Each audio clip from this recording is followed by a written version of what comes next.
Assalamualaikum warahmatullahi wabarakatuh.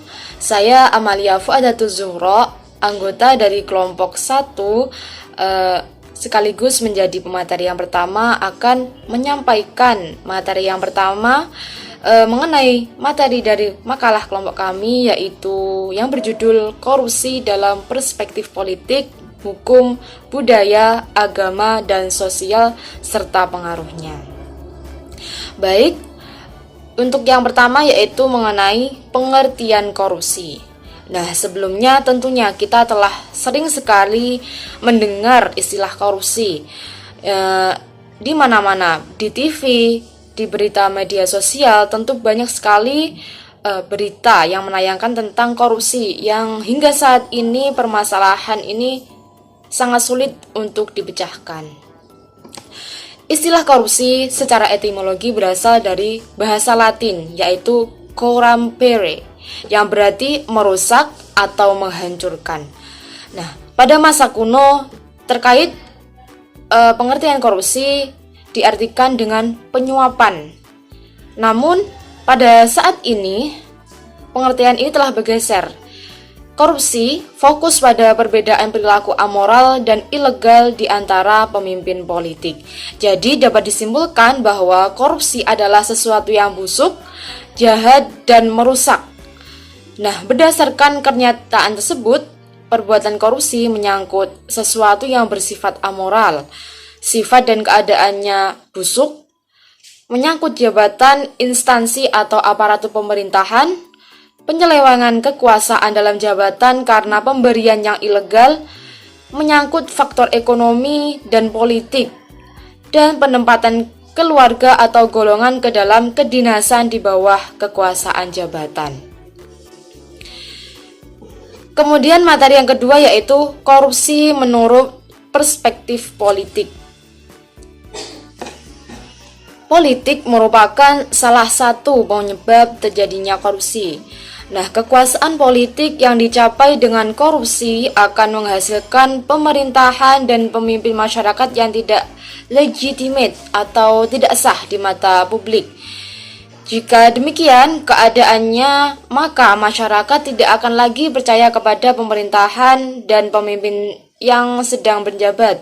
Akibatnya, mereka tidak akan tunduk atau patuh terhadap otoritas pada kekuasaan para pemimpin. Baik, saya Husnul Nur Azizah akan menyampaikan materi yang ketiga, yakni korupsi menurut perspektif budaya dan hukum. Istilah budaya dan hukum ini pertama kali dikemukakan oleh Friedman untuk menyebut kekuatan-kekuatan sosial yang mempengaruhi bekerjanya hukum di masyarakat, yang berupa elemen-elemen nilai dan sikap masyarakat yang berhubungan dengan institusi hukum. Lebih lanjut, istilah budaya hukum mengacu pada pengetahuan publik. Lebih lanjut, istilah budaya hukum mengacu pada pengetahuan publik, sikap dan pola perilaku masyarakat yang berkaitan dengan sistem hukum.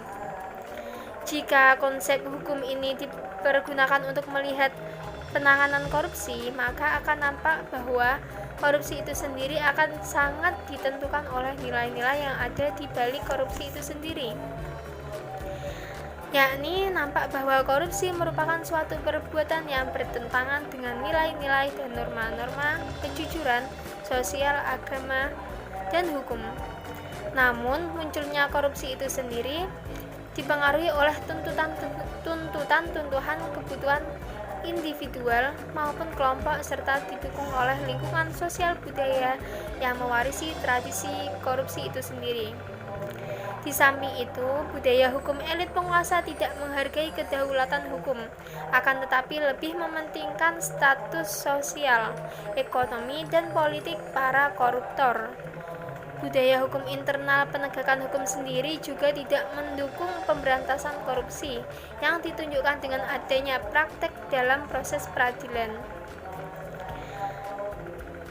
Kemudian, Yang materi yang keempat yakni korupsi menurut perspektif agama. Pandangan Islam tentang perbuatan korupsi kemudian meninggalkan perbuatan tersebut karena bertentangan dengan maqasid asy-syariah, yaitu hifdzul mal, terpeliharanya harta rakyat dari penyelewengan. Dari sinilah ulama klasik maupun kontemporer sepakat bahwa perbuatan korupsi hukumnya haram karena bertentangan dengan prinsip maqasid asy-syariah dengan alasan sebagai berikut. Yang pertama, perbuatan korupsi termasuk kategori perbuatan curang dan menipu yang berpotensi merugikan keuangan negara yang notabene adalah uang publik atau uang rakyat. Kemudian yang kedua yakni praktik korupsi merupakan penyalahgunaan wewenang dan kekuasaan untuk memperkaya diri sendiri, orang lain maupun sekelompok atau golongan. Semua itu merupakan pengkhianatan terhadap amanah yang telah diberikan saat mendapat jabatan. Tentu hal ini juga dilarang oleh Allah Subhanahu wa taala. Kemudian yang ketiga yakni perbuatan korupsi adalah perbuatan dolim, baik untuk memperkaya diri sendiri, orang lain, kelompok maupun golongan. Karena kekayaan negara adalah harta publik yang berasal dari jerih payah rakyat, termasuk kaum miskin dan kaum kaya. Kemudian yang keempat yakni kolusi.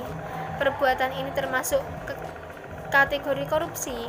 Kolusi adalah perbuatan sekongkol yang seperti memberikan fasilitas negara kepada yang tidak berhak dengan melakukan deal-deal tertentu, lobby-lobby seperti menerima suap,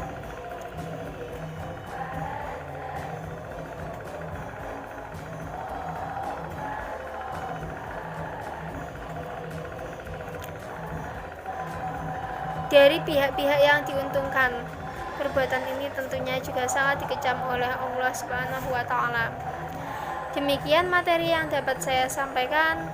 Terima kasih, semoga bermanfaat. Assalamualaikum warahmatullahi wabarakatuh. Assalamualaikum warahmatullahi wabarakatuh. Perkenalkan, nama saya Mila Khalifatul Husna dari kelas PAI 6G. Sekarang saya akan menjelaskan materi selanjutnya, yaitu tentang korupsi menurut perspektif sosial. Nah, bagaimana korupsi menurut perspektif sosial? Sosial ini bisa diartikan dengan masyarakat sekitar. Dalam makalah sudah dijelaskan bahwa Selo Sumarjan mengatakan bahwa korupsi, kolusi, dan nepotisme adalah dalam satu nafas, karena ketiganya melanggar kaidah-kaidah kejujuran dan norma hukum. Nah, lalu apa saja faktor sosial pendukung korupsi, kolusi, dan nepotisme tersebut? Di makalah sudah disebutkan ada 6 macam, yaitu yang pertama, disintegrasi atau anomi sosial. Karena perubahan sosial terlalu cepat sejak revolusi nasional dan melemahnya batas milik negara dan milik pribadi. Yang kedua, fokus budaya bergeser. Nilai utama orientasi sosial beralih menjadi orientasi harta. Kaya tanpa harta atau sugih tanpa bondo menjadi kaya dengan harta. Nah, ini artinya bergeser, budaya bergeser. Nah, nilai utamanya yaitu kan kalau orang terdahulu itu jadi kaya tanpa harta diganti kaya dengan harta. Nah, maksudnya kaya tanpa harta itu diartikan kaya jika seseorang tersebut merasa cukup dengan apa yang dimiliki. Nah, sekarang kan kalau tidak punya banyak harta kan selalu tidak merasa cukup seperti itu. Yang ketiga yaitu pembangunan ekonomi menjadi panglima pembangunan, bukan bangunan sosial atau budaya. Nah, ini dimaksudkan pembangunan yang lebih difokuskan yaitu lebih ke pembangunan ekonomi, bukan pembangunan sosial atau budaya. Contohnya pembangunan sosial atau budaya seperti rumah sakit atau perpustakaan umum daerah seperti itu. Kalau pembangunan budaya bisa didirikan museum-museum, didirikan sanggar-sanggar seperti itu. Nah, namun untuk saat ini pembangunan ekonomi lebih diutamakan. Selanjutnya, penyalahgunaan kekuasaan negara sebagai shortcut pengumpulan harta. Nah, ini yang sangat menyangkut paut dengan korupsi. Poin yang ini yaitu penyalahgunaan kekuasaan. Saat ini banyak sekali penyalahgunaan kekuasaan yang digunakan untuk mengeruk harta yang banyak untuk dirinya pribadi, bukan untuk orang lain. Padahal harta yang mereka ambil itu untuk masyarakat, untuk warga negara, seperti itu. Ini dikarenakan penyalahgunaan kekuasaan. Semakin tinggi kekuasaannya, maka semakin banyak kesempatan petinggi atau pejabat tersebut mengeruk harta. Memasuki materi yang terakhir yaitu pengaruh pencegahan korupsi. Ini korupsi wajib sekali untuk dicegah. Masalah korupsi selalu menjadi permasalahan yang rumit untuk dipecahkan. Semakin hari para koruptor itu semakin pintar untuk menyembunyikan kesalahan mereka. Nah, di sini berbagai peraturan perundang-undangan telah diluncurkan, namun tetap saja terjadi pelanggaran yang semakin merajalela. Korupsi semakin hari di Indonesia juga semakin sulit dicegah dan diberantas secara tuntas karena banyak saling berkaitan satu sama lain. Nah, ini antara temannya itu berkolaborasi atau bekerja sama sehingga aparat negara sulit untuk melacak siapa dalang dari korupsi tersebut. Yaitu lalu dilakukan pengawasan, yaitu seperti yang dilakukan dalam Jurnal Hukum dan HAM di dalam pendidikan Depdiknas, bahwa pengawasan yang harus dilakukan itu apa saja? Ada 4. Yang pertama, peran sistem pengendalian intern atau pengawasan melekat. Nah, ini pengawasan di lingkungan orang yang dicurigai tersebut. Jadi membaur dengan orang-orang. Yang kedua, peranan pengawasan fungsional. Ketiga, pengawasan legislatif. Dan keempat, pengawasan masyarakat. Lalu, sebagai sebuah kejahatan yang dampaknya sangat luar biasa dan dampak korupsi dapat menimbulkan akibat yang sangat merugikan masyarakat, tentu sangat merugikan karena yang dikorupsi adalah uang masyarakat. Maka Robert Kulfgard merinci beberapa hal akibat korupsi. Nah, ini hal-hal yang berdampak dari adanya korupsi. Yang pertama yaitu suap menyebabkan dana untuk pembangunan rumah murah jatuh ke tangan yang tidak berhak. Nah, ini pembangunan rumah murah itu untuk siapa? Nah, untuk masyarakat yang berada di jenjang menengah ke bawah. Kedua, komisi untuk para penanggung jawab pengadaan barang dan jasa bagi pemerintah daerah, berarti bahwa kontrak jatuh ke tangan perusahaan yang tidak memenuhi syarat.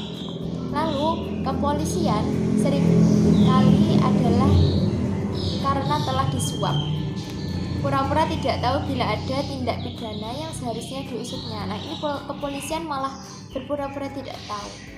Yang keempat, pegawai pemerintah daerah menggunakan sarana masyarakat untuk kepentingan pribadi. Nah, padahal ini tidak boleh menggunakan yang bukan haknya. Ini kan hak masyarakat, namun digunakan untuk kepentingan pribadi. Dan masih ada banyak lagi di dalam makalah. Itu pengaruh penegasan hukum yang tegas, konsisten, dan terpadu dalam rangka mewujudkan keadilan, kepastian hukum, dan kemanfaatan, yaitu timbulnya efek jera bagi koruptor dan mencegah calon koruptor. Penegasan hukum yang konsisten dan terpadu sangat penting bagi terwujudnya pilar-pilar keadilan dan kepastian hukum. Kepastian hukum juga sangat diperlukan bagi kalangan usaha dalam berinvestasi dalam suatu negara.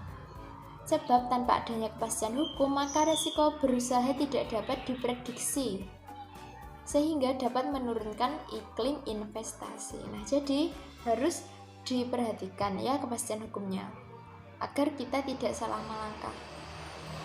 Penegakan hukum yang konsisten dan terpadu juga akan membawa kemanfaatan bagi masyarakat, yaitu timbulnya efek jera tadi agar masyarakat atau calon-calon koruptor atau bahkan koruptor tidak mengulangi kesalahan yang sama, sehingga dapat mencegah seseorang yang hendak melakukan korupsi tersebut. Manfaat lainnya yaitu tumbuhnya kepercayaan masyarakat terhadap upaya penegakan hukum dan aparat penegak hukum, sehingga dukungan masyarakat terhadap lembaga penegak hukum dapat menguat, sehingga bila terjadi inkonsistensi dan ketidakterpaduan dalam penegakan hukum, masyarakat akan menilai bahwa dalam proses penegakan hukum terjadi tarik-menarik kepentingan, sehingga kepercayaan kepada penegak hukum akan melemah. Implikasinya, hal ini akan melemahkan budaya hukum dan kepatuhan terhadap hukum oleh masyarakat. Demikian materi yang dapat disampaikan oleh kelompok kami. Ada kurang lebihnya, mohon maaf. Terima kasih. Wassalamualaikum warahmatullahi wabarakatuh.